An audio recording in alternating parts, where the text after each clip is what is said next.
नमस्कार दोस्तों। अगर आप ये शब्द सुनते हैं कि घरेलू हिंसा, तो क्या आता है आपके दिमाग में?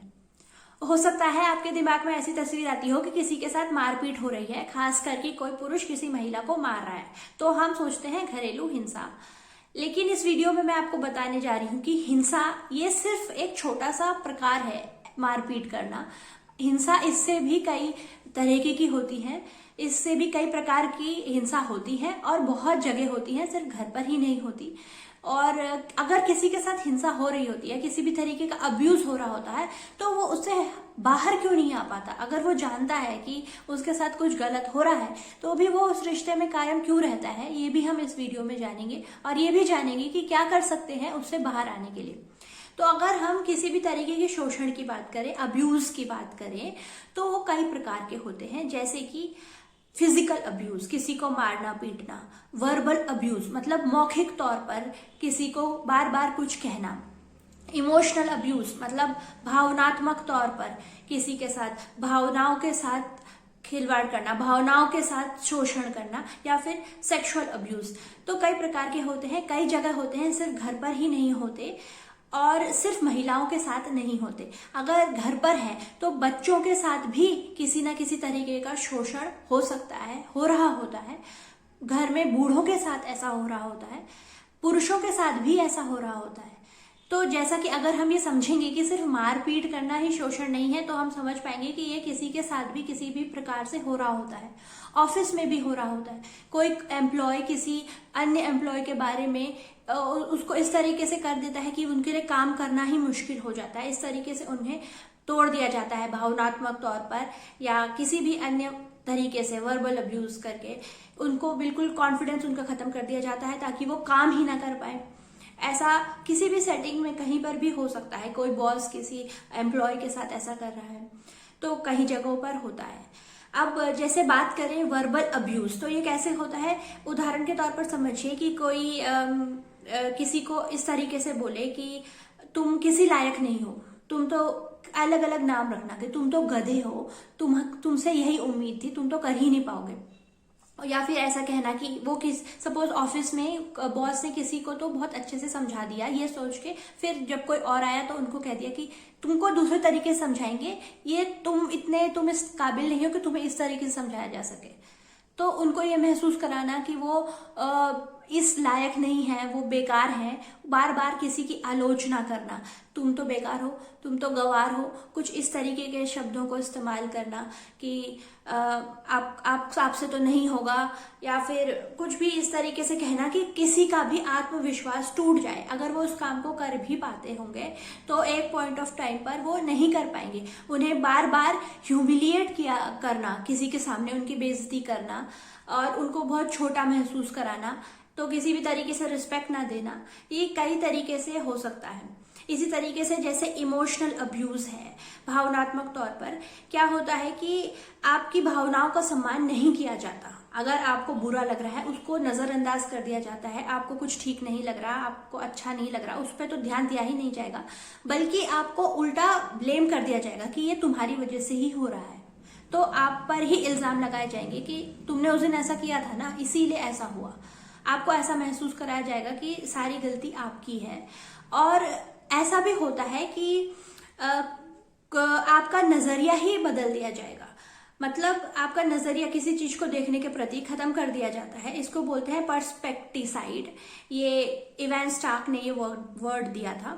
इसमें क्या होता है कि आप जैसा देख रहे होते हैं, आपको ये महसूस करा दिया जाता है कि वो गलत है। आपको ये बोलेंगे कि इस तरीके से नहीं होता, ऐसा होता है। तो जैसा कि मैं आपको बताने वाली थी कि क्यों ऐसा होता है कि वो अब जिसके साथ शोषण हो रहा होता है वो जा क्यों नहीं पाता बाहर उस चीज से। ऐसा इसलिए होता है कि उनको वो सही लगने लगता है। उनको इस तरीके से उनका आत्मविश्वास तोड़ दिया जाता है, उनका नजरिया खत्म कर दिया जाता है। पर्सपेक्टिसाइड, उनका कोई पर्सपेक्टिव ही नहीं रहता। तो वो सोचते हैं कि अगर उन्हें दरवाजे के अंदर बंद किया तो सही किया, क्योंकि उनकी गलती थी। उनको महसूस करा दिया जाएगा तुम्हारी गलती थी, इसीलिए तुम्हारे साथ ऐसा हो रहा है। तो उनको यकीन दिला दिया जाता है, उनका कॉन्फिडेंस उन पर से खत्म कर दिया जाता है कि वो जो सोच रहे हैं, वो जो बोल रहे हैं, क्या वो सही है कि नहीं। और कहीं ना कहीं जो जिसके साथ ऐसा हो रहा होता है वो यकीन करने लग जाता है। फिर जो भी अब्यूजर है वो क्या करता है कि आपको कमजोर कर देता है, आपके सोशल कॉन्टेक्ट्स खत्म कर देता है, आपको बिल्कुल अकेला कर देता है। जैसे आपका दोस्तों से मिलना जुलना कम या मिनिमम कर दिया जाएगा। आप कहीं जाते नहीं हैं, सिर्फ घर में रहते हैं, ना आप माँ बाप के पास जाते हैं ना उनसे बात करते हैं। तो आपका ले दे के अगर आपके पास कोई होता है तो वो अब्यूजर ही होता है, या उसकी फैमिली जो कि उसकी तरफ होती है या उसके साथ होती है। तो अक्सर क्या होता है, अगर घरेलू हिंसा की बात करें, खासकर अगर महिलाओं के साथ, तो वो खासकर अकेली होती है, उनके पास और कोई नहीं होता जिसके साथ वो अपना दुख दर्द बांट सके, और कोई तीसरा उनके पास हो जो उनको एक अलग नजरिया दिखा सके, जो उन्हें सच बता सके, जो उन्हें समझा सके कि ये गलत हो रहा है। तो वो अकेले होते हैं। इस चीज का अब्यूजर फायदा उठाता है। उनको कोई भी फैसले लेने दिया नहीं जाता, सारे घर के मेजर फैसले कोई और लेता है। और अगर वो फैसला लेना चाहें या कुछ किसी बात में अपना विचार कहना चाहें तो उनको ये महसूस करा दिया जाता है कि वो कितनी बेकार बात कर रहे हैं, इससे क्या क्या नुकसान हो सकता है, ताकि वो अगली बार अपनी कोई विचारधारा ही पेश ना कर सके और उन्हें यकीन हो जाए कि वो इस लायक ही नहीं है कि कुछ बोले। तो ये भी एक अब्यूज होता है। तो इस तरीके से क्या हम अपने को बिल्कुल ऐसा अकेले महसूस करते हैं। और अक्सर क्या होता है कि जो लोग अब्यूजर होते हैं उनकी एक खास बात होती है कि वो दो चेहरे लेके घूमते हैं। तो बाहर वालों के साथ वो बहुत अच्छे होते हैं, इस तरीके से दिखाएंगे कि उनसे अच्छा कोई हो ही नहीं सकता। इससे क्या होता है कि अगर कोई किसी को बताना भी चाहे कि वो ऐसा मेरे साथ कर रहे हैं, ऐसा मेरे साथ हो रहा है, तो कोई यकीन नहीं करेगा या फिर उसको छोटा मोटा समझ के इग्नोर कर देगा।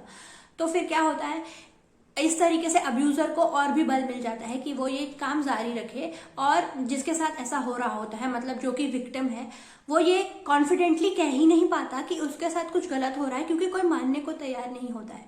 और इस दौरान कहीं ना कहीं जो विक्टिम है, जो इससे गुजर रहा है, उसको ये भी लगने लगता है कि शायद वही गलत हो, क्योंकि ऐसा वो सिर्फ बाहर वालों के साथ नहीं करते, ऐसा जो दो चेहरे हैं वो विक्टिम के साथ भी करते हैं। वो उनको मारेंगे, पीटेंगे या कुछ गलत बोलेंगे, फिर इतना ही प्यार करेंगे और ऐसा दिखाएंगे कि ऐसे कुछ हुआ ही नहीं। और अगर आप ये बताना चाहोगे कि आपने ऐसा किया था ना उस समय, अभी ऐसा जता रहे हो जैसे कुछ हुआ नहीं, तो वो आपको यकीन दिलाएंगे कि ऐसा कुछ भी नहीं हुआ था, तुम अपने दिमाग से सोचने लगती हो या सोचने लगते हो, मैंने तो कुछ नहीं किया, तुम सोच रहे हो ऐसा, तुमने अपने आप में अपने दिमाग में कुछ ऐसी कहानी बना दी है, मैंने तो ऐसा कुछ नहीं बोला। और आप हैरान हो जाएंगे ये सोच के कि क्या आप गलत हैं, क्या आप अपनी मेमोरी पे डाउट करने लग जाएंगे, अपनी याददाश्त पे डाउट करने लग जाएंगे, अपने परसेप्शन पे डाउट करने लग जाएंगे, आप खुद पे डाउट करने लग जाएंगे कि ऐसा तो अभी तो कुछ गलत हुआ था, अभी ऐसा बिहेव कर रहे हैं जैसे कुछ हुआ ही नहीं, शायद मुझे ही कुछ हो गया, शायद मैं ही मेंटली स्टेबल नहीं हूँ, शायद मेरे साथ ही कुछ गलत हो रहा है। तो इस कदर आप टूट जाते हैं, आप खुद पर ही अपनी सैनिटी पर डाउट करने लग जाते हैं कि मैं कुछ समझ नहीं पा रहा हूँ, मुझे पता नहीं क्या हो रहा है आजकल मेरे साथ, क्योंकि ना आपकी कोई सोशल कॉन्टैक्ट्स रहते हैं, ना कोई आपको समझ पाता है, ना आपको समझने का मौका दिया जाता है। कोई भी चीज अगर आप बाहर जाते भी हैं तो वो भी मॉनिटर्ड होती है। हो सकता है आपको बार बार कॉल आते हो कि आप बाहर जाते हैं, कहाँ हो, किससे मिल रही हो, किसके साथ हो, ये घर में हो सकता है। तो इस तरीके की चीजें होना आपको बिल्कुल अकेला कर देता है, आप समझ नहीं पाते। तो इससे बाहर निकलने का तरीका क्या है? इससे बाहर निकलने के पहले ये समझिए कि आपकी गलती नहीं है जो आपके साथ ऐसा कर रहा है। जो लोग ऐसा करते हैं किसी भी तरीके का अब्यूज, अक्सर वो ही मानसिक रूप पर बीमार होते हैं। उन्हें ज्यादातर अक्सर ऐसा देखा जाता है जो इस तरीके का मैनिपुलेटिंग बिहेवियर करते हैं। और जैसा कि मैंने बताया था कि कुछ दिखाना फिर उसको रिजेक्ट कर देना कि ऐसा तो कुछ हुआ ही नहीं था, उसको बोलते हैं गैस लाइटिंग बिहेवियर, ये भी होता है। और ऐसा पर्सनैलिटी डिसऑर्डर जिनको होती है वो ज्यादा करते हैं, जैसे नार्सिसिस्टिक पर्सनैलिटी, बॉर्डरलाइन पर्सनैलिटी के लोग। अगर आप इन पर्सनैलिटी डिसऑर्डर के साथ रिलेशनशिप में हैं तो आपको अपना बहुत ध्यान रखना पड़ेगा, क्योंकि किसी भी हद तक आप इतने टूट जाएंगे मानसिक तौर पर कि आप खुद ही बीमार हो सकते हैं। इसीलिए सबसे पहले ये समझिए कि आपको अपनी अंदर की आवाज सुननी है कि अगर आपको लग रहा है कि कुछ गलत हो रहा है तो हो रहा होगा। आपको अपने पर भरोसा करना है। अगर आपको लगता है कभी कुछ अच्छा होता है, कभी प्यार से बात करी जाती है, कभी मुझे हटा दिया जाता है, कभी मेरे साथ ऐसा बर्ताव होता है जैसे मैंने कुछ गुनाह कर दिया है, ऐसा कुछ आपके साथ होता रहता है, आपका खुद का कॉन्फिडेंस टूट रहा है, ये जानने के बावजूद भी कि आपको लगता है कि कभी कभी तो मेरे से इतना प्यार जताया जाता है जैसे मैं बहुत खास हूं, तो वो भी एक ट्रिक होती है ऐसे लोगों की, मैनिपुलेटिव बिहेवियर होता है। अगर आपको लग रहा है कि आपके साथ प्यार जताया जा रहा है तो ये समझिए कि प्यार रिस्पेक्ट के साथ आता है। अगर आपकी उतनी ही डिसरिस्पेक्ट भी हो रही है, आपको नहीं समझा जा रहा, आप इमोशनल तौर पर खुद को अकेला महसूस करते हैं, आपको लगता है कि आपको कोई समझता नहीं, तो आपको जानने की जरूरत है कि अपने पे विश्वास करिए, अपने अब्यूजर के साथ बाउंड्रीज बनाइए। चाहे वो ऑफिस में है, अगर ऑफिस में ऐसा बहुत बार होता है कि आपको नीचा दिखाया जाता है, आपके साथ क्रिटिसिज्म होता है, इस तरीके से होता है, तो आप बाउंड्रीज बनाइए, अपने अब्यूजर के साथ कम से कम रहिए। ऐसे लोग जो आपको कहीं ना कहीं आपको तोड़ने की कोशिश करते हैं उनके साथ कम रहिए, या पूरे तरीके से उनके साथ हो सके तो पूरे टाई ऑफ खत्म कर दीजिए। कोई भी आपके उनके साथ संबंध है उन्हें खत्म करिए और अपने पर फोकस करिए, अपनी मेंटल हेल्थ पर फोकस करिए। माइंडफुलनेस बहुत अच्छी प्रैक्टिस है जो आप कर सकते हैं कि प्रेजेंट मोमेंट पर रहना। अपनी हॉबीज को ढूंढिए, अपने को खुद से ढूंढिए। कई बार इन इमोशनल अब्यूज, कई तरीके के अब्यूज से गुजरने के बाद इंसान का खुद पर विश्वास या आइडेंटिटी भी खत्म हो जाती है। विश्वास तो छोटी बात है, वो हम अपने को पहचान ही नहीं पाते कि हम कौन हैं, हम क्या करना चाहते हैं, हमें क्या पसंद है क्या नहीं पसंद है। तो अपनी हॉबीज, आपके पैशन, आपकी जो पसंद है उसको ढूंढिए, अपने साथ जुड़िए, अपने दोस्तों से बात करिए, अपने घर वालों से बात करिए, उनका दृष्टिकोण समझिए कि क्या हो रहा है। और ज्यादातर हो सके तो किसी तीसरे पर्सन से बात कर सकते हैं। इसमें जैसे आप थेरेपी, अगर आप किसी साइकोलॉजिस्ट, किसी मेंटल हेल्थ प्रोफेशनल से बात करते हैं तो वो आपको एक थर्ड पर्सपेक्टिव दिखा सकते हैं, क्योंकि वो आपसे जुड़े नहीं हैं, तो वो एक डिटैच पर्सपेक्टिव आपको दे सकते हैं। आप खुद थेरेपी ले सकते हैं और इससे बाहर निकलने की कोशिश करिए कि ऐसा दोबारा ना हो। इसकी कोशिश करिए कि आपका मेंटल हेल्थ सही रहे, आपका पूरा फोकस अपने पे हो, अपने को खुश रखने की कोशिश करिए जिस भी तरीके से होता है। और मेन बात यह है कि पहले इस चीज को पहचानिए कि क्या क्या होता है, किस तरीके का पैटर्न है। कभी आपसे प्यार जताया जा रहा है, कभी आपको हटाया जा रहा है, आप पर हर टाइम आपको ब्लेम करा जा रहा है, आपको क्रिटिसिज्म किया जा रहा है, आलोचना की जा रही है। तो इस पैटर्न को पहचानिए और इसको रोकिए जितना जल्दी हो सके। और जहां तक बात है शारीरिक शोषण की, तो इसमें इतनी सारी बातें होती हैं, इतना सारा लोग कहते हैं। अगर आपके साथ किसी भी तरीके की शारीरिक हिंसा हो रही है बच्चों के साथ, तो ये गलत है और आप अपने को बचाने का पूरा अधिकार रखते हैं। अगर कहीं ना कहीं आपको ये लगने लगा है कि आपके साथ मारपीट हो रही है तो वो सही है, क्योंकि आपकी गलती थी।